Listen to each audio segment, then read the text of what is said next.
Galaxy News Hour Live। Nepali cricket संकटको डिलमा पुगेका बेला प्रमुख प्रशिक्षक मनोज प्रभाकर राष्ट्रिय टिमको नेतृत्व सम्हाल्न आइपुगेका छन्। यसअघि बलिङ प्रशिक्षकको रूपमा अफगानिस्तानलाई टेस्ट नेसन्समा दर्ता गराउन प्रभाकरले उल्लेख्य योगदान गरेका थिए। सन् 1990 को दशकका चर्चित भारतीय क्रिकेटर प्रभाकरसँग रणजी ट्रफीमा भारतका लागि विभिन्न राज्यका क्रिकेट एसोसिएसनको प्रशिक्षकको जिम्मेवारी सम्हालेको अनुभव पनि छ। यद्यपि उनी प्रमुख प्रशिक्षकको रूपमा राष्ट्रिय टोली सम्हाल्न भने पहिलो पटक नेपाल आएका हुन्।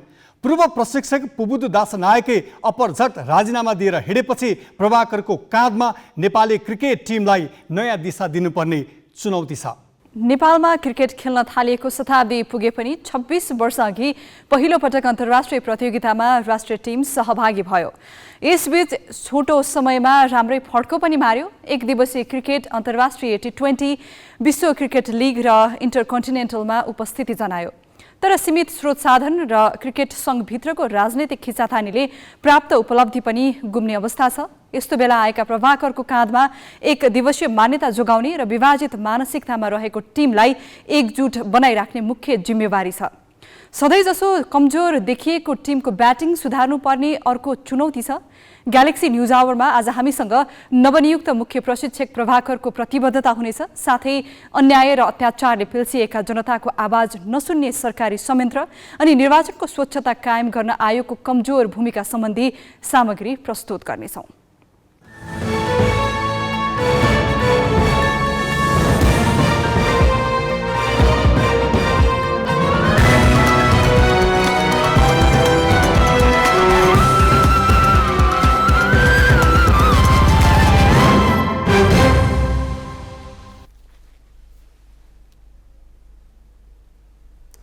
नमस्कार, यो हो ग्यालेक्सी न्युज आवर। सुरुवातमा हेडलाइन्स।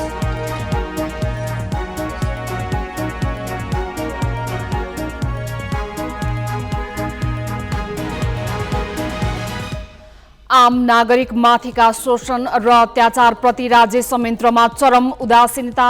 जिल्ला र प्रदेशका कुनै निकायले नसुनेपछि उखु किसानदेखि मिटर ब्याज पीडित काठमाडौँमा। मध्य प्रदेशका मन्त्री भोलिदेखि सङ्घ सरकारको विरोधमा धरना बस्ने। प्रहरी परिचालन गर्न नदिएको गुनासो, सिडिओलाई प्रदेश मातहत ल्याएर मात्रै चुनावमा जाने शर्त। सिद्धबाबा क्षेत्रमा 8 किलोमिटर सडकको जोखिम छल्न कुनै विकल्प उपयोगी भएनन्। वैकल्पिक बाटा 10 वर्षदेखि अधुरा, सुरुङ मार्गको ठेक्का लाग्यो, काम अनिश्चित। अमेरिकी पूर्व राष्ट्रपति ट्रम्पको घरबाट एफबीआईले जफत गरेका कागजातमा संवेदनशील दस्तावेज पनि। राष्ट्रिय सुरक्षासँग सम्बन्धित वर्गीकृत सूचना समेत ट्रम्पले घरमा लगेको पुष्टि।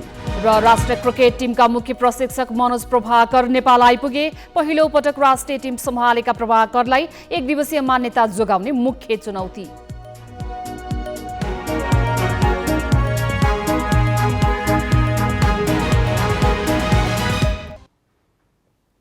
दुई 2072 नयाँ संविधान जारीपछि सिंहदरबारको शासन गाउँ गाउँमा पुगेको भनियो। स्थानीय तहलाई अधिकार सम्पन्न बनाइयो। प्रदेश संरचना थपिए। प्रदेश र स्थानीय सरकारमा निर्वाचित प्रतिनिधि छन्। ती जनप्रतिनिधिले जनताले तिरेको करबाट तलब सुविधा लिँदै आएका पनि छन्। केन्द्र सरकार मातहतका जिल्ला प्रशासन, जिल्ला प्रहरी कार्यालय लगायत संरचना जिल्लामा कायमै छन्। तर जनताले आफूलाई परेको अप्ठ्यारोमा ती निकाय र संरचनाबाट सहयोग पाउन सकेका छैनन्। हत्या आरोपीदेखि बलात्कारका दोषीलाई कारबाही, उखु बेचेको मूल्य नपाएको र मिटर ब्याजीको अत्याचारमा प्रदेश, जिल्ला र पालिका तहका संरचना मूक दर्शकभन्दा पीडितले न्यायका लागि काठमाडौँ नै धाउनु परिरहेको छ। पश्चिम नवलपरासी प्रतापपुरका रामकवल चमार अहिले गाउँमा होइन, काठमाडौँमा छन्। माइती घरमा धरना रामकवलको 2 सातादेखिको दैनिकी हो। धरना उनी रहरले बसेका होइनन्। रोपाईँको समयमा उनी बाध्यताले सडकमा बस्नुपर्ने अवस्थामा आइपुगेका हुन्। उनले 2067 मा प्रतापपुरकै जगदीश कानुसँग 80,000 रुपैयाँ ऋण सापट्टि लिएका थिए छोरालाई विदेश पठाउन। 4 कट्ठा 8 धुर जग्गा दृष्टिबन्धक राखेर ऋण लिए। 80,000 ऋण वापत उनले जगदीशलाई 9 लाख तिरिसके, तर जग्गा फिर्ता पाएका छैनन्। उनी मिटर ब्याजी जगदीशले अझै 1,73,000 रुपैयाँका लागि ताकेता गरेपछि अत्याचार सहन नसकेर पालिकादेखि जिल्ला प्रशासन र जिल्ला प्रहरी कार्यालयसम्म पुगे। जिल्लामा गुहार्न बाँकी कुनै सरकारी निकाय छैन, तर आफ्नो समस्यामा सहयोगको वचन समेत पाएनन्। त्यही कारण उनी 14 दिनदेखि माइती घरमा धरना बसिरहेका छन्। न्याय पाउँछ त म घर जान्छु, न्यायपछि त्यही बसेर जान दिन्छु, म के गरौँ।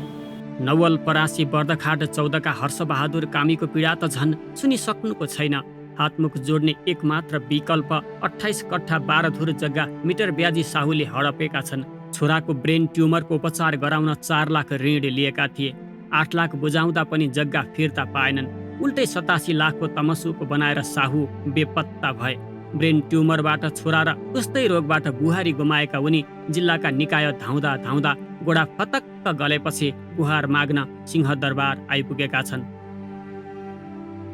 त्यही आशले आएको सर, सरकारले के गर्नुहुन्छ।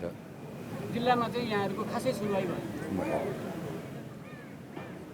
सिडिओ कार्यालय छ, प्रदेश पनि पुगेको छ, सबै छन् तर सुन्दैनन्। सबै स्टेटले किनिराखेछ। ठुलो मान्छेको सुनवाई हुन्छ, सानो मान्छेको सुनवाई हुँदैन सर, के गर्ने। त्यही भएर यहाँसम्म आइएछ। यी त केही प्रतिनिधि पात्र मात्र हुन्।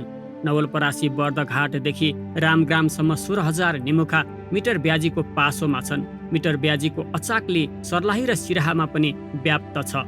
तर गरिबमाथि अचाकली गर्ने साहु महाजनलाई पालिकादेखि जिल्ला र प्रदेशसम्मका सरकारी संरचनाले नदेखेको अभिनय गर्दै आएका छन्।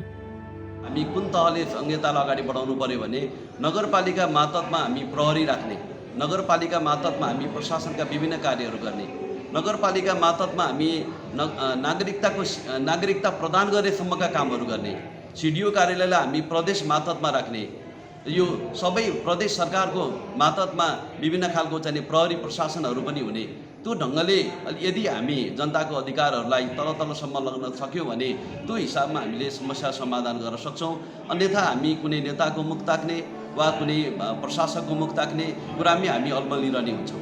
तल्ला तहले समस्या समाधानमा बेवास्ता गरेका कारण माइती घरमा धरना बस्न आइपुगेका मिटर ब्याज पीडितहरू मात्र होइनन्। आफूमाथि जीवराज श्रेष्ठले बलात्कार गरेको भनी न्यायका लागि महोत्तरीकी निहारिका राजपुतले काठमाडौँ नै आउनु परेको छ। आफ्नो बच्चाको डिएनए जाँच गरिनुपर्ने माग सुनवाई नभएपछि उनले सिंहदरबारको ध्यान तान्नु परेको हो। उनले शुक्रबार राष्ट्रपति कार्यालय अगाडि आत्मदाहको प्रयास गरिन्। उद्योगीलाई बेचेको उखुको मूल्य पाउनका लागि सर्लाहीदेखि कपिलवस्तुसम्मका किसानले केही वर्ष यता हिउँदको चिसोमा माइतीघरको सडकमा बस्नु परिरहेको छ। किसानमाथिको अत्याचारले कर्मचारी र नेतालाई छोएकै छैन।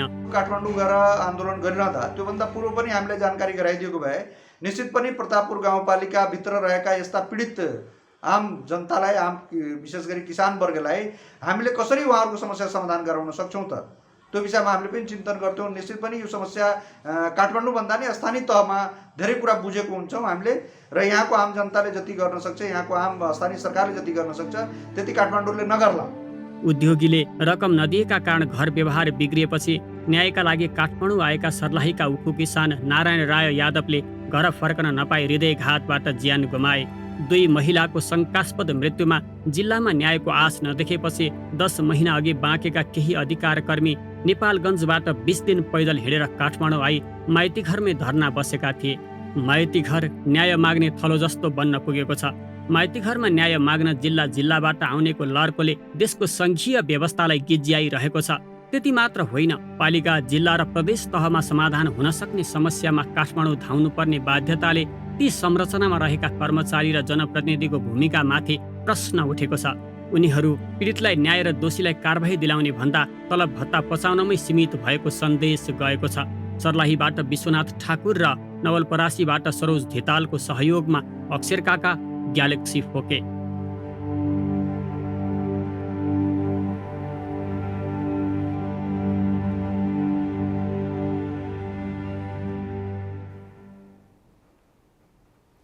अधिकार सम्पन्न स्थानीय तह, जिल्ला प्रशासन कार्यालय र प्रदेश सरकार हुँदा पनि न्यायका लागि सिंहदरबारको ढोका ढकढक्याउनु पर्ने अवस्था किन अन्त्य भएन भनेर हामीले पूर्व प्रशासक प्रदीप राज कर्णेलाई सोधेका छौँ। यसको पछाडि केही कारणहरू छ। जस्तो जिल्लामा पोस्टिङ हुने सिडिओहरू होइन, सिडिओकै लागि दौडिनु भएन र पोस्टिङ गरिदिने पनि क्यारियर बेसमा लैजानु पर्यो।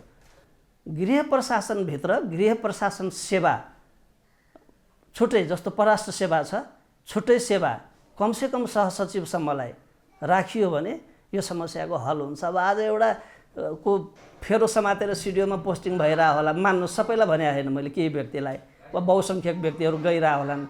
अब उसले त अमुक व्यक्ति वा पदाधिकारीको काम तामेल गर्नमै आफ्नो ध्यान केन्द्रित गर्ने भयो, वा फाइदा व्यक्तिगत रूपमा फाइदा हुने काममा ऊ केन्द्रित हुन सक्ला या होला, न्याय दिने काममा त ऊ प्रोएक्टिभली नलाग्ने हुने भयो।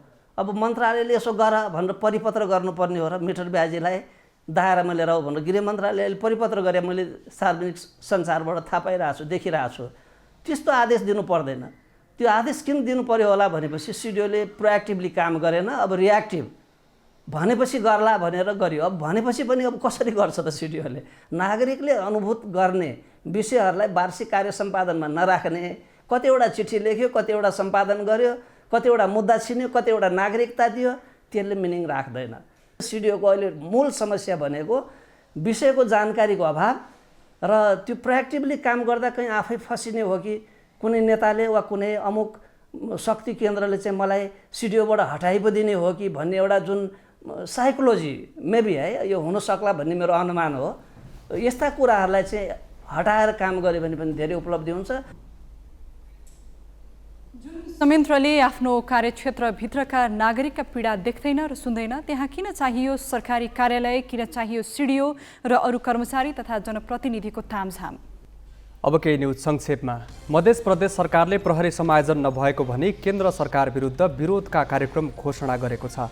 मध्य प्रदेश सरकारका गृह तथा सञ्चार मन्त्री भरत प्रसाद शाहले आज पत्रकार सम्मेलन गरी पहिलो चरणको विरोधका कार्यक्रम घोषणा गरेका हुन्।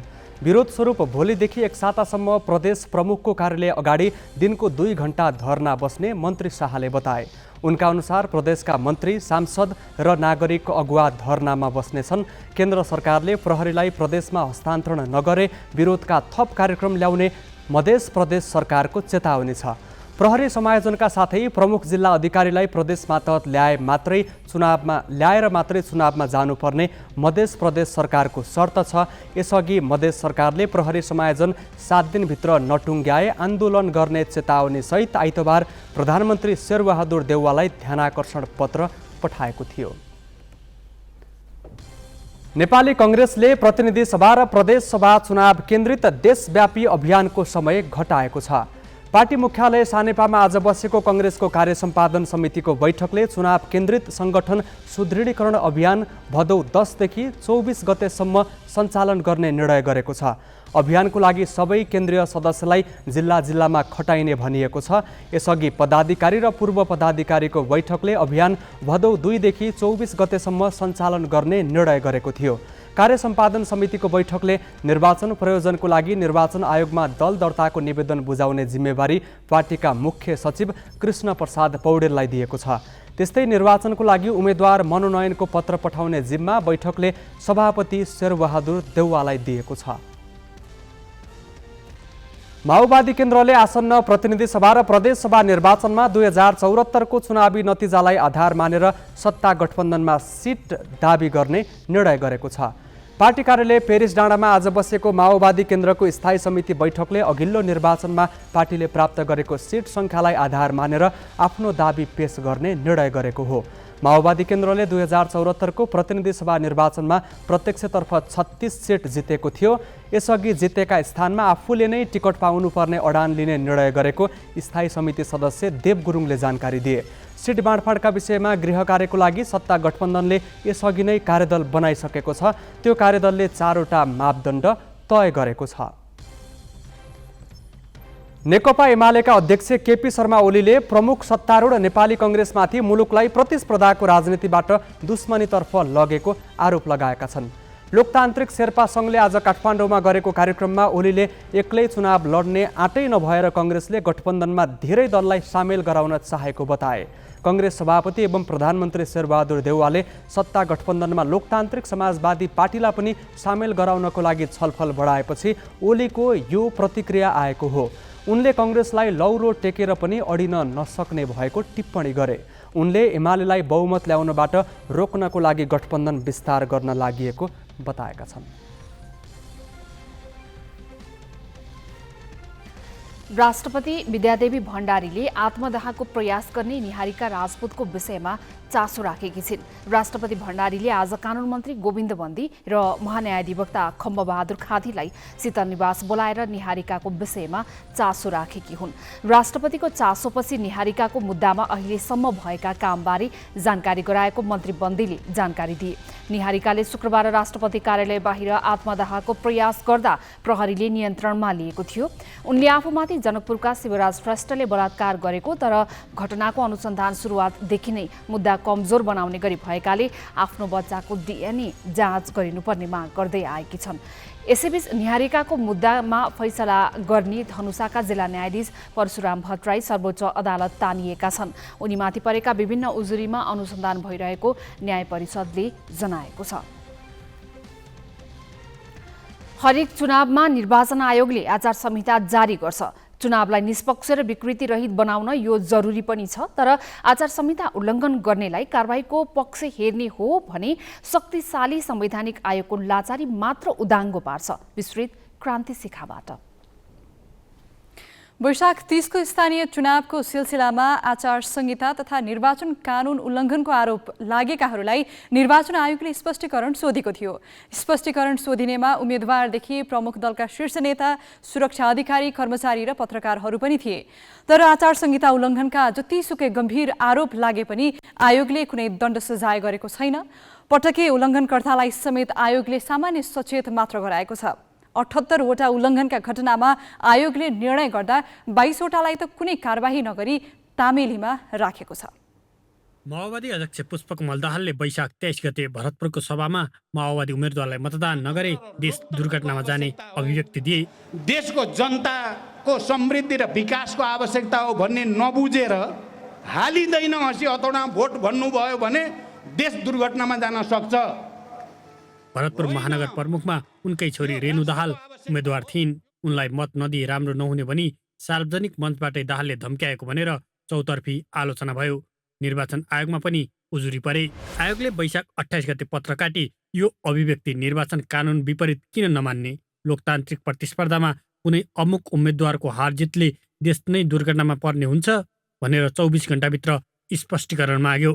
त्यस पत्रको जवाफ नपाउँदै दाहालले निर्वाचनको मौन अवधिको समेत उल्लङ्घन गरी माडीको होटल प्याराडाइजमा उम्मेदवार र कार्यकर्ता सहित 30 जना भन्दा बढीको भेला गराए। भरतपुरको चनौली र दिव्यनगरमा पनि त्यस्तै जमघट गरी भोट मागे। यस क्रममा प्रहरी प्रशासनको समेत दुरुपयोग गरेको आयोगको सूक्ष्म निगरानी टोलीले प्रतिवेदनमा दिएका थिए। उनका गतिविधिका कारण चितवनका प्रमुख जिल्लाधिकारी, जिल्ला प्रहरी प्रमुख र बागमती प्रदेशका प्रहरी समेत स्पष्टीकरणमा परे। आयोगले यसपटक दाहालका गतिविधि निर्वाचन आचार संहिताको दफा 16 को खण्ड क ग को उल्लङ्घन गरेको ठहर गरी किन कारबाही गर्नु नपर्ने भनेर 8 घण्टे स्पष्टीकरण सोधेको थियो। तर आयोगले पछि ती दुवै प्रकरणमा सामान्य सचेत मात्र गराएर छोडिदियो। दाहालका हकमा मात्र होइन, आयोगले विभिन्न दलका नेता तथा उम्मेदवारका यस्ता गतिविधिमा स्पष्टीकरणका नाममा औपचारिकता मात्र पूरा गरेको देखिन्छ। योभन्दा अगाडिका निर्वाचनसँग तुलना गर्यो भने आयोगको निष्कर्ष मात्रै होइन, स्वतन्त्र पर्यवेक्षकहरू अथवा चाहिँ अन्य नागरिक समाज र यहाँहरू जस्तो मिडियाकर्मीबाट पनि पहिलाको तुलनामा आचार संहिता धेरै पालना भयो भन्ने नै हामीलाई फिडब्याक छ। हाम्रो निष्कर्ष पनि त्यही छ। काठमाडौँ महानगरपालिकामा एमालेबाट प्रमुख पदका उम्मेद्वार केशव स्थापित सुरुमा सार्वजनिक मञ्चमा अपशब्द बोलेर आलोचित भए। तिनै स्थापितले फेरि प्रतिस्पर्धी विरुद्ध आपत्तिजनक अभिव्यक्ति दिए। आयोगले यी दुवै प्रकरणमा स्पष्टीकरण मागे पनि कारबाहीका नाममा केवल सचेत मात्र गरायो। यसरी पटके उल्लङ्घनकर्तालाई पनि सचेत मात्र गराएर आयोगले पन्छिएको देखिन्छ। निर्वाचन प्रचारकै क्रममा काङ्ग्रेसले नजिते बजेट नै नदिने धम्की दिने प्रधानमन्त्री पत्नी तथा काङ्ग्रेस नेत्री आरजु राणालाई त सचेत पनि गराइएन। उजुरी नै बिना कुनै कारबाही तामेलीमा राखियो। यस्तै गण्डकी प्रदेशका मुख्यमन्त्री कृष्णचन्द्र पोखरेल विरुद्धको उजुरी पनि तामेलीमा राख्ने निर्णय गरियो। आयोगको तथ्याङ्क अनुसार सरकारको नेतृत्वकर्ता नेपाली काङ्ग्रेस विरुद्ध परेका 4 उजुरीमा 3 उजुरी तामेलीमा राखिएको भने एउटामा सचेत गराउने निर्णय भएको थियो। 78 उल्लङ्घनका घटनामा आयोगले निर्णय गर्दा 22 वटा तामेलीमा राखेको छ। र बाँकी सबैलाई सचेत गराएको छ। स्थानीय निर्वाचनको प्रचार प्रसारका क्रममा प्रमुख दलका शीर्ष नेताले समेत सार्वजनिक कार्यक्रममा नै हिंसा भड्काउने र घृणा फैलाउने प्रकृतिका अभिव्यक्ति दिँदा पनि आयोगले कुनै कठोर कदम चाल्न सकेन। जस्तो सुकै उल्लङ्घनमा पनि सचेत गराउनु नै उसको ठूलो कारबाही थियो। निर्वाचनको निष्पक्षता, स्वच्छता र विश्वसनीयता बढाउन आचार संहिता लागू गरिएको हुन्छ। उल्लङ्घनका घटनामा आयोग निर्मम ढङ्गले प्रस्तुत हुन सके मात्र चुनावमा विकृति कम हुन्छ। क्यामेरामा योगेश लामाका साथ राज नेउपाने, ग्यालेक्सी फोकी, काठमाडौँ। नेपालमा निर्वाचन आरम्भ हुनासाथ आचार संहिता उल्लङ्घनका घटना पनि चर्चामा आउँछन्। चुनावी प्रचार प्रसार सुरु हुँदादेखि मतदानको मिति र अझ गणनाका समयसम्म पनि चुनावी आचार संहिता उल्लङ्घनका घटना घटिरहन्छन्। विश्लेषकहरू आचार संहिता उल्लङ्घनकर्ता बढ्नुमा कारबाहीको बलियो परम्परा नबस्नुलाई कारक ठान्छन्। उल्लङ्घनकर्ता जिम्मेवार नबन्नुमा प्रश्न गर्ने जमात बलियो नहुनुलाई पनि उनीहरू अर्को प्रमुख कारण ठान्छन्। गत प्रतिनिधि सभा निर्वाचनमा निर्वाचन आयोगले उम्मेदवारले खर्च गर्न सक्ने तोकेको बजेट सीमा 25 लाख रुपियाँ थियो। तर सोही चुनावमा काङ्ग्रेसका शशाङ्क कोइरालाले 6 करोड रुपियाँ खर्च भएको गत चैतमा आयोजित एक कार्यक्रममा सार्वजनिक गरे। तपाईहरुलाई भनौं न त यो अफ द रेकर्ड हो। मेरो पहिलो मैले 3 चोटी नवलपरासी क्षेत्र नम्बर 1 गैंडाकोट जसको हो त्यहाँबाट 3 चोटी मैले जितेँ। पहिलो चुनावमा मेरो खर्च 80,000 रुपियाँ थियो। दोस्रो चुनावमा 3 करोड र लास्ट चुनावमा 6 करोड। ल भन्नुस् त तपाईहरु कोही चुनाव लड्न चाहनुहुन्छ मेरो क्षेत्रबाट, म छोड्न तयार छु। माओवादी अध्यक्ष पुष्पकमल दाहालले चुनावमा खर्च बढ्दै गइरहेको भनेर अब प्रदेश र संघको चुनाव जित्न अर्बमाथि खर्च गर्नुपर्ने अभिव्यक्ति गत साउनमा दिए। यो देशमा चुनावी आचार संहिताको धज्जी कसरी उडाइदिएछ भनेर नेताहरूका यिनै अभिव्यक्तिले पुष्टि गरिरहेका छन्। साथै यसले चुनावमा व्यथितिले कसरी प्रश्रय पाइरहेको छ भन्ने पनि देखाउँछ। देशमा आचार संहिता उल्लङ्घन र निर्वाचन कसुरको अनुगमन अनि कारबाही गर्ने शक्तिशाली संवैधानिक निकाय निर्वाचन आयोग हो। निर्वाचन आयोगले चाहेमा दलहरूले आचार संहिता उल्लङ्घन गरेको आरोपमा उम्मेदवारी खारेजसम्मको कारबाही गर्न सक्छ। तर निर्वाचन आयोगको विगत हेर्ने हो भने यस्ता कारबाहीबाट ऊ पन्छिएको देखिन्छ। आयोगबाट बढीमा स्पष्टीकरण सोध्ने र सचेत गराउने बाहेक अरू कुनै उल्लेख्य कारबाही भएको पाइँदैन। किन त? तर नगरेको कारण निरीहताले नगरेको होइन कि त्यो लोकतान्त्रिक संस्कारको विकास गरोस्, हाम्रो लोकतन्त्रले त्यस्तो खालको वातावरण बनोस् र केही जुन गरिन्छ त्यो चाहिँ नि प्रतीकात्मक गरिन्छ। अब मुख्य काम निर्वाचन डेलिभरी गर्ने हो। त्यो काम छोडेर अब आचार संहिताको उल्लङ्घन गल्ली टोल कहाँ कहाँ भइराखेको छ त्यसको पछि लाग्ने हो भने मानिसलाई त्यो ओभरकिल पनि हुन्छ, थेच्चरो हुन्छ क्या मान्छे। सो यसलाई कसरी बुझ्नुपर्छ भने निर्वाचन आयोगले जति कारबाही गरेको छ त्यो सिम्बोलिक हो। 2048 साल यताका कुनै पनि निर्वाचन विवादमुक्त छैनन्। खास गरी मतदान केन्द्र कब्जामा लिनेदेखि चुनावी हिंसा र शक्तिको दुरुपयोगका घटना जताततै देख्न सकिन्छ। जति बलशाली उम्मेदवार र दल छन् उति नै आचार संहिता उल्लङ्घन र निर्वाचन कसुरका घटना पनि बढी गराएका पाइन्छन्। तर कारबाहीको प्रक्रिया केन्द्रीकृत र औपचारिकतामा सीमित हुनु अनि पर्यवेक्षण गर्नेहरू समेत चुनावका दिन मात्र सक्रिय बन्ने परिपाटीले उल्लङ्घनका विषय मूलभूत रूपमा नउठ्ने पर्यवेक्षकहरूको बुझाइ छ। कोही व्यक्तिलाई आचार संहिता निर्वाचन आचार संहिता उल्लङ्घन गरेको जस्तो लाग्यो भने उसले जिल्ला निर्वाचन कार्यालयमा निवेदन दिनुपर्छ। अनि जिल्ला निर्वाचन कार्यालयले तपाईँको केन्द्रीय कार्यालयबाट केन्द्रीय निर्वाचन आयोगबाट त्यसको स्वीकृति लिने अनि त्यस पछाडि मात्रै स्पष्टीकरण सोध्ने अथवा चाहिँ फर्दर कारबाही गर्ने भन्ने खालको चाहिँ एउटा त्यो प्रक्रिया रहेछ। पर्यवेक्षण गर्ने संस्थाहरू चाहिँ निर्वाचन कार्यतालिका कार्यक्रम सुरु भएको दिनदेखि नै उनीहरू सक्रिय हुनुपर्ने हो र त्यो सक्रियता फेरि काठमाडौँमा मात्रै भएर काम छैन। त्यसको चाहिँ देशव्यापी रूपमै 77वटा जिल्लामा र सम्भव भएसम्म सबै पालिकाहरूमा चाहिँ त्यो खालको सक्रियता देखाउनु पर्ने हुन्छ। नेपालको निर्वाचन आयोग चुनावी प्रक्रिया सञ्चालनमा शक्तिशाली छ। आयोगले चाहेमा बढ्दो खर्च, अस्वस्थ प्रतिस्पर्धा अनि मतदान केन्द्र नै कब्जा गर्ने प्रवृत्ति नियन्त्रण गर्न कठिन भने छैन। तर यसका लागि राजनीतिक प्रभावबाट मुक्त भई इच्छा शक्ति र आँट देखाउन भने सक्नुपर्छ। क्यामेरामा योगेश लामाका साथमा पवन पौडेल, ग्यालेक्सी फोके, काठमाडौँ। निर्वाचनको स्वच्छता कायम गर्न र कम खर्चिलो बनाउन निर्वाचन आयोगले चाहेमा धेरै महत्त्वपूर्ण भूमिका निर्वाह गर्न सक्छ। त्यसैले केवल चुनाव सम्पन्न गराउन सकेकोमै दङ्ग पर्ने भन्दा आयोगले अब चुनावी विसङ्गति कति नियन्त्रण गर्न सकियो भनेर पनि आफ्नो मूल्याङ्कन गरोस्। प्रगति विवरणमा यी कुरा पनि राखियोस्। अब केही न्युज संक्षेपमा। रुकुम पूर्वका सुरक्षाकर्मी सवार भ्यान दुर्घटना हुँदा 1 जनाको मृत्यु भएको छ, अन्य 5 सुरक्षाकर्मी घाइते भएका छन्। कार्यक्रमको सिलसिलामा सदरमुकाम रुकुमकोटबाट पृथा उत्तर गङ्गा गाउँपालिका स्थित तकसेरा जाने क्रममा तल्लो सेरामा भ्यान दुर्घटना भएको हो। दुर्घटनाको कारण खुलेको छैन। प्रहरी जवान लक्ष्मण पुनको घटनास्थलमै मृत्यु भएको छ। भ्यानमा नेपाल प्रहरीका नायब उपरीक्षक प्रकाश डाँगी र सशस्त्र प्रहरीका नायब उपरीक्षक रविन्द्र श्रेष्ठसहित 6 जना सवार थिए। घाइतेलाई नेपाली सेनाको हेलिकप्टरबाट उद्धार गरी बाँके ल्याइएको छ।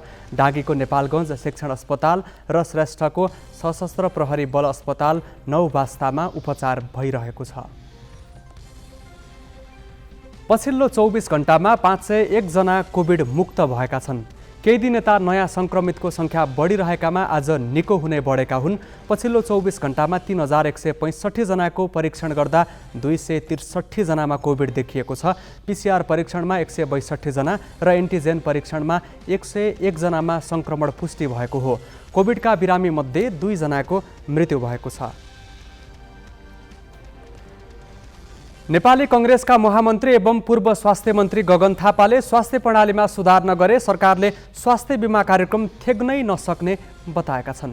सहरी स्वास्थ्य प्रवर्धन केन्द्रले आज काठमाडौँमा गरेको कार्यक्रममा कङ्ग्रेस महामन्त्री थापाले स्वास्थ्य बिमा बापत सङ्कलन हुने रकम भन्दा सरकारले भुक्तानी गर्नुपर्ने रकम निकै धेरै भएकाले बिरामी हुनै नदिने कार्यक्रम सञ्चालन गर्नुपर्नेमा जोड दिए।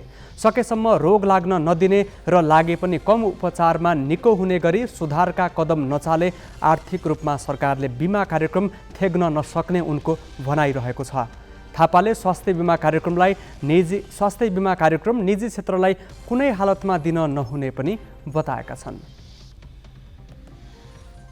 गृह मन्त्रालयले मिटर ब्याजी पीडितलाई उजुरी दिन आग्रह गरेको छ। मन्त्रालयले मिटर ब्याजीले गरेका अपराध र शोषण विरुद्ध जिल्ला प्रशासन कार्यालयमा भदौ 5 गतेभित्र तथ्य प्रमाणसहित उजुरी दर्ता गराउन पीडितसँग आग्रह गरेको हो। मन्त्रालयले मिटर ब्याजीलाई कारवाहीको सिफारिस गर्न शुक्रबार सहसचिव भीष्म भुषालको संयोजकत्वमा 6 सदस्यीय कार्यदल गठन गरेको थियो। कार्यदलका संयोजक भुषालले आज 1 साताको समय दिएर उजुरीको लागि आह्वान गरेका हुन्। नवलपरासी पश्चिमको प्रतापपुर र सुस्ता गाउँपालिकाका मिटर ब्याजी पीडित केही दिन यता काठमाडौँको माइतीघर मण्डलामा क्षेत्रमा धरनामा बसेका छन्। मिटर ब्याजीको जालो देशभर फैलिएको हुन सक्ने कार्यदलको आशंका छ। अमेरिकाको संघीय अनुसन्धान ब्युरो FBI पूर्व राष्ट्रपति डोनाल्ड ट्रम्पको घरबाट राष्ट्रिय सुरक्षासँग सम्बन्धित संवेदनशील कागजात नियन्त्रणमा लिएको सार्वजनिक भएको छ। 5 दिनअघि ट्रम्पको घरमा छापा मारेको FBI गम्भीर तथा संवेदनशील जानकारी सहितका कागजात जफत गरेको विवरण बाहिर आएको हो। FBI ट्रम्पको घरबाट 11 सेट वर्गीकृत सूचना सहितका कागजात जफत गरेको हो। ट्रम्पले भने कागजातहरू वर्गीकृत नरहेको र आफूले कुनै गलत काम नगरेको बताएका छन्। केही कागजात अमेरिकी राष्ट्रिय सुरक्षासँग सम्बन्धित रहेको र एक कागजात गोप्य जानकारी सहितको भएको FBI जनाएको छ। ट्रम्पमाथि गत वर्ष व्हाइट हाउस छाड्दा फ्रान्सेली राष्ट्रपति इमानुएल म्याक्रोनसँग सम्बन्धित जानकारी पनि आफैसँग लगेको आरोप छ। अमेरिकी इतिहासमा पहिलो पटक पूर्व राष्ट्रपतिको घरमा आपराधिक अनुसन्धान अन्तर्गत छापा मारिएको हो। उनको घरमा छापा मार्न महान्यायाधिवक्ता मेरिक गल्यार्डले वारेन्ट जारी गरेका थिए। लुम्बिनीलाई पाल्पा र पोखरासँग जोड्ने मुख्य राजमार्गमा सिद्धबाबा क्षेत्र पहिरोका कारण जोखिमपूर्ण छ। त्यो जोखिम छल्न अनेक उपाय लगाइएका छन्, तैपनि सम्भव भइरहेको छैन। किन त? यो प्रसङ्ग नवराज पाण्डेबाट। सिद्धार्थ राजमार्ग अन्तर्गत बुटवल पाल्पा सडक खण्डको सिद्धबाबा क्षेत्रको 8 किलोमिटर सडक जोखिमपूर्ण मानिन्छ।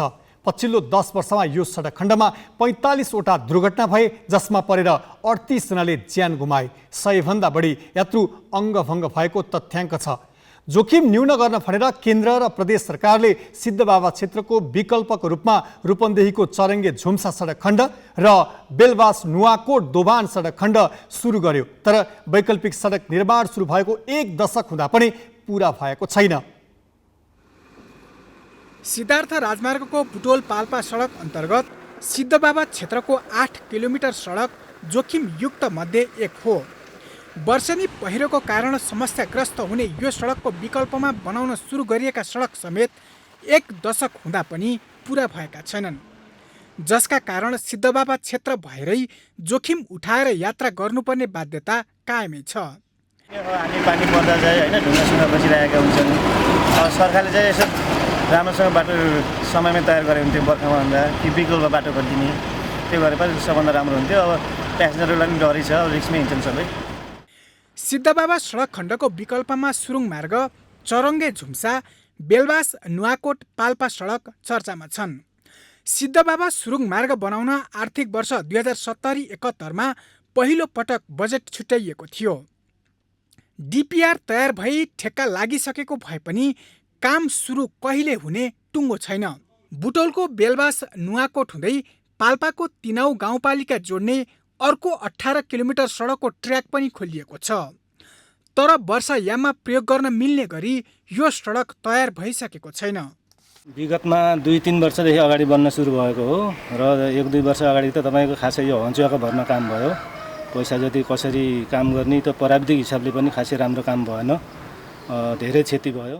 केन्द्र सरकारले निकै महत्त्वका साथ बुटोलको धागो कारखाना हुँदै चरङ्गेदेखि झुस्सासम्मको 22 किलोमिटर सडकलाई वैकल्पिक रूपमा अघि बढायो। प्रदेश सरकारले पनि 5 वर्षदेखि यही सडकमा लगानी गरिरहेको छ। रूपन्देहीतर्फ 27 करोड 52 लाख र पाल्पा खण्डमा 11 करोड 29 लाख गरी जम्मा 38 करोड 71 लाख रुपैयाँ खर्च भइसकेको छ। लुम्बिनी प्रदेश सरकारले चालु आर्थिक वर्षमा पनि यही सडकको लागि 7 करोड 16 लाख रुपैयाँ विनियोजन गरेको छ। तर सडकको अवस्था सुध्रिएको छैन। रूपन्देहीको बाटो चाहिँ यतातिर त लगभग 90% भइसकेको छ, अलिअलि बाँकी होला। रूपन्देहीको यता बेलबास नकुट बाटो चाहिँ यसको त 90% भइसकेको छ, 10% होला अलिअलि बाँकी। जब बर्खायाम सुरु हुन्छ सिद्धबाबा सडक खण्डको वैकल्पिक सडकको चर्चा सुरु हुन्छ। बर्खा सकिएसँगै चर्चा सेलाउँछ। 1 दशकदेखि यही नियति दोहोरिँदै आएको छ। नागरिकलाई भने ज्यानको बाजी लगाएरै जोखिमपूर्ण यात्रा गर्नुपर्ने बाध्यता छ। ग्यालेक्सी फोकेका लागि बुटोलबाट शिव डुम्रेको रिपोर्ट।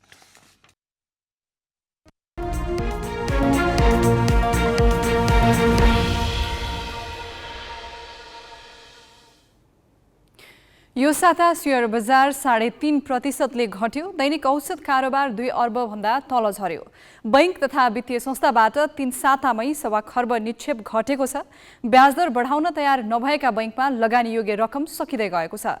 बजारमा सेयर किन्ने भन्दा बेच्नेहरू हावी भएका छन्। यही कारण बजार प्रभावित भएको विश्लेषण गरिएको छ।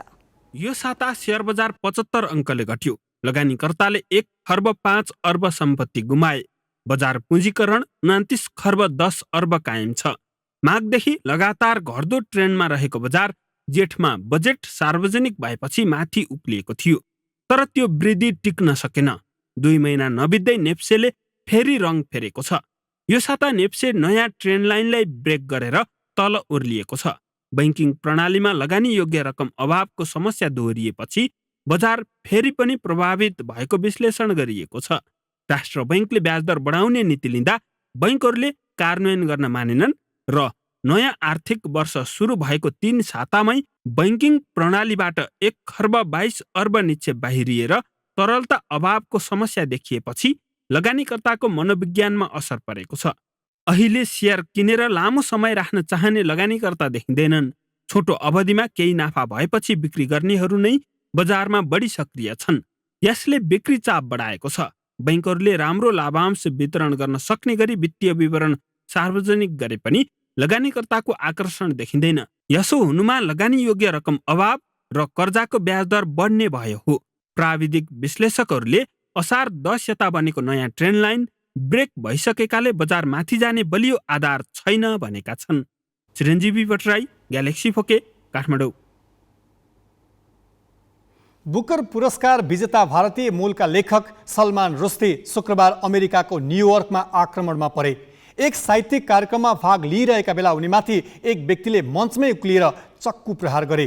हेलिकप्टर मार्फत उद्धार गरेर अस्पताल लगिएका उनको भेन्टिलेटरमा उपचार भइरहेको छ। उनी बोल्न नसक्ने अवस्थामा रहेको र एउटा आँखा गुमाउन सक्ने चिकित्सकले बताएका छन्। 14वटा उपन्यास प्रकाशित गरिसकेका रुस्दीले साहित्यिक क्षेत्रमा पुर्याएको योगदान बापत उनलाई बेलायती महारानीले त्यहाँको उच्चतम नाइट उपाधि दिएकी थिइन्। भारतको मुम्बईमा जन्मिएका सलमान रुस्दी 14 वर्षकी उमेरमा अध्ययनका लागि बेलायत पुगेका थिए। शिक्षाका लागि बेलायत पठाइएका उनले त्यहाँ मुस्लिम संस्कार छोड्दै गए।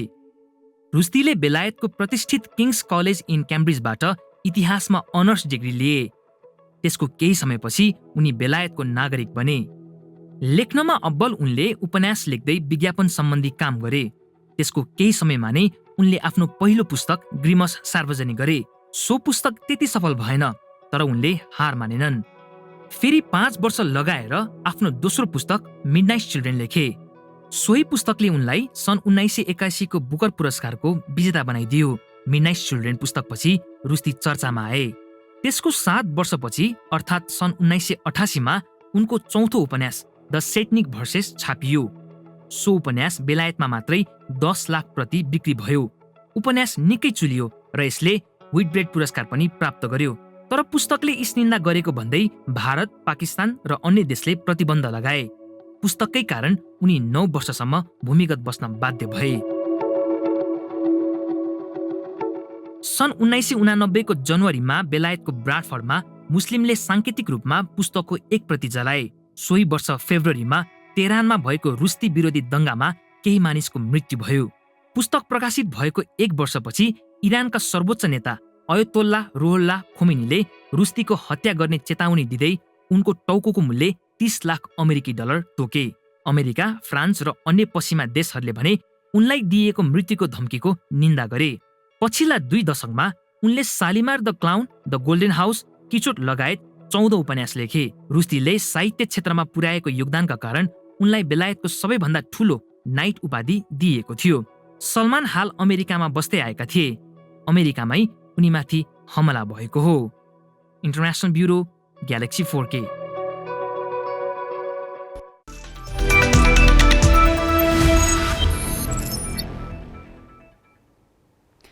नेपाली राष्ट्रिय फुटबल टिमका मिडफिल्डर मनिष डागीले बहराइनको घरेलु लिग खेल्ने भएका छन्।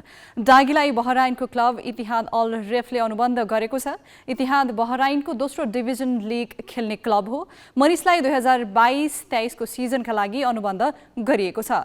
दक्षिण कोरियाको फुटबल एकाडेमीमा प्रशिक्षण लिएका मनिषलाई 1 वर्षका लागि अनुबन्ध गरिएको इतिहादले सामाजिक सञ्जाल मार्फत जनाएको छ। मनिषले गत सिजन मछिन्द्र क्लबबाट A डिभिजन लिग खेलेका थिए। विश्वकप छनौटको तयारीका लागि इराक विरुद्धको मैत्रीपूर्ण खेलबाट राष्ट्रिय टिममा डेब्यू गरेका उनले डेब्यू खेलमै गोल गरेका थिए।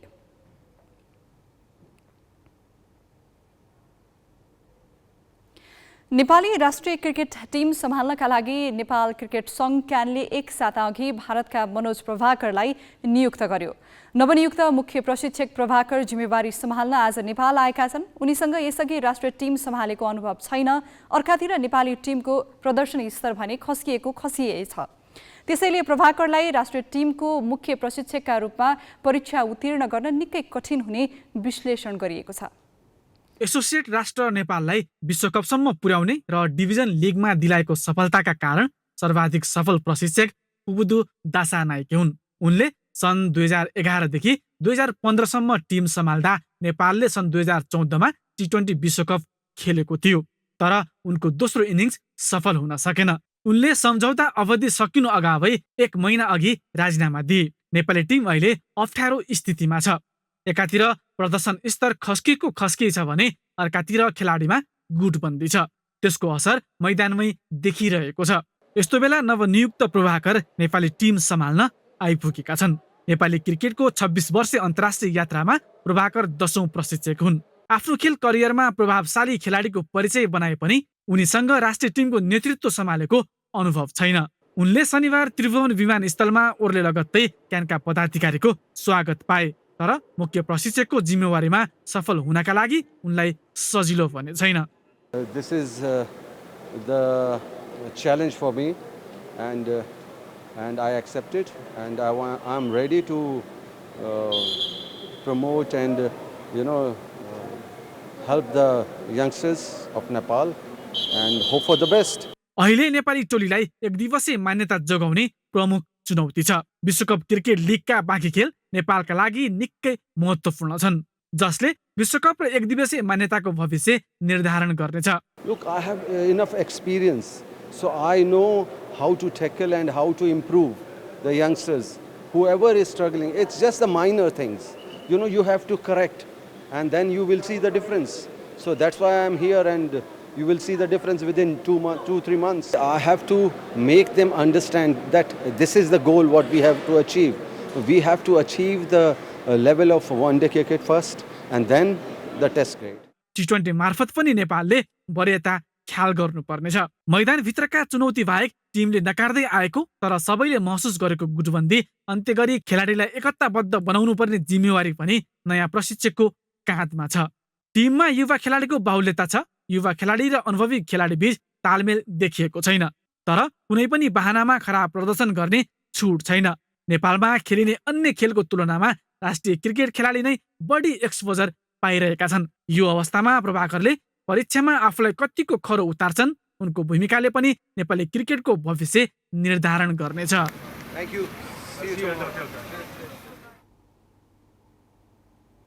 गर्मी मौसमको चर्को घाम, तातो हावा, धुलो धुवा, पसिना र वातावरणीय प्रदूषणले छालामा असर गर्छ। डन्डीफोर, मसिना बिमिरा र खटिरा आउने, छाला फुस्रो र सुक्खा हुने, कालो धब्बा बस्ने जस्ता समस्या देखिन्छ। कहिलेकाहीँ छालाको एलर्जी पनि हुन्छ।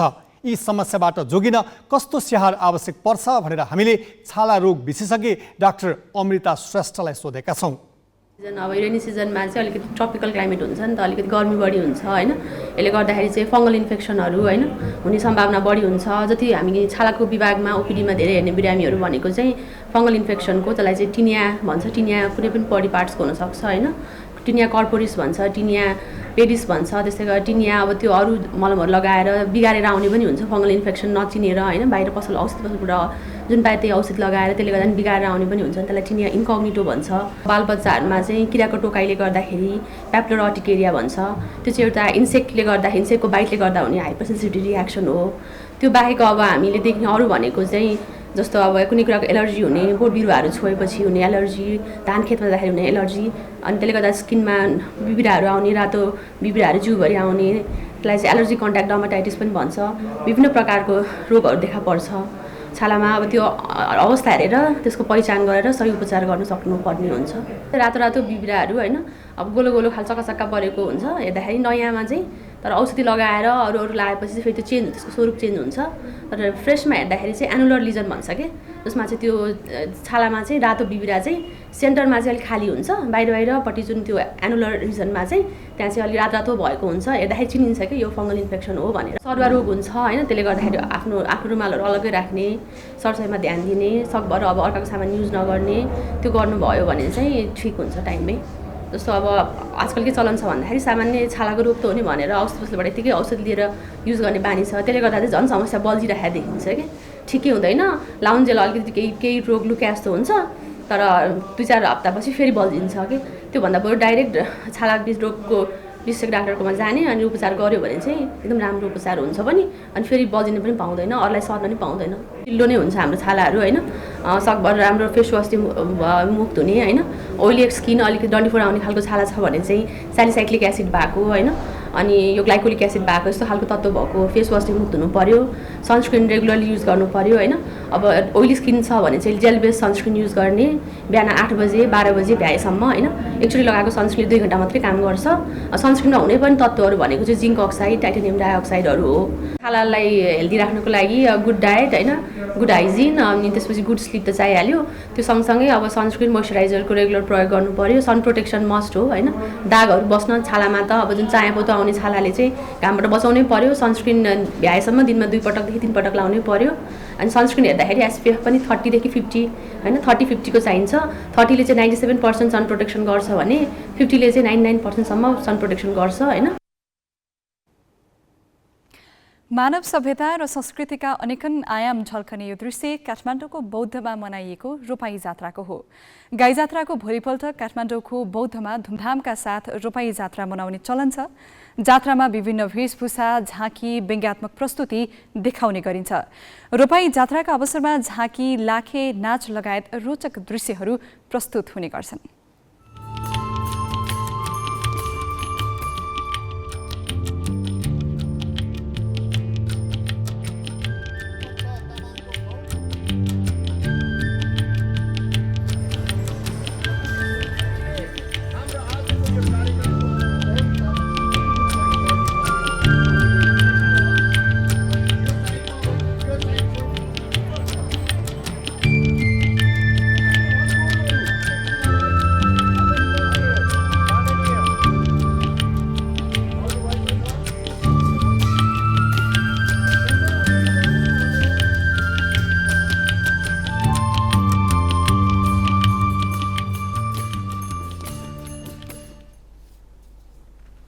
हामी ग्यालेक्सी न्युज आवरको अन्त्यमा छौँ। जाँदा जाँदै हेडलाइन्स।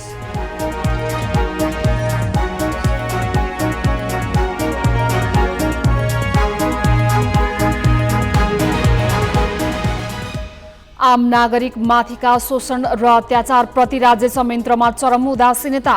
जिल्ला र प्रदेशका कुनै निकायले नसुनेपछि उखु किसानदेखि मिटर ब्याज पीडित काठमाडौँमा। मध्य प्रदेशका मन्त्री भोलिदेखि सङ्घ सरकारको विरोधमा धरना बस्ने। प्रहरी परिचालन गर्न नदिएको गुनासो, सिडिओलाई प्रदेश मातहत ल्याएर मात्रै चुनावमा जाने शर्त। सिद्धबाबा क्षेत्रमा 8 किलोमिटर सडकको जोखिम छल्न कुनै विकल्प उपयोगी भएनन्। वैकल्पिक बाटा 10 वर्षदेखि अधुरा। सुरुङ मार्गको ठेक्का लाग्यो, काम अनिश्चित। अमेरिकी पूर्व राष्ट्रपति ट्रम्पको घरबाट एफबीआईले जफत गरेका कागजातमा संवेदनशील दस्तावेज पनि। राष्ट्रिय सुरक्षासँग सम्बन्धित वर्गीकृत सूचना समेत ट्रम्पले घरमा लगेको पुष्टि। र राष्ट्रिय क्रिकेट टिमका मुख्य प्रशिक्षक मनोज प्रभाकर नेपाल आइपुगे। पहिलो पटक राष्ट्रिय टिम सम्हालेका प्रभाकरलाई 1 दिवसीय मान्यता जोगाउने मुख्य चुनौती।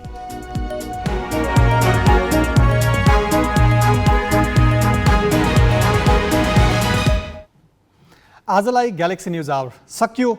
नमस्ते।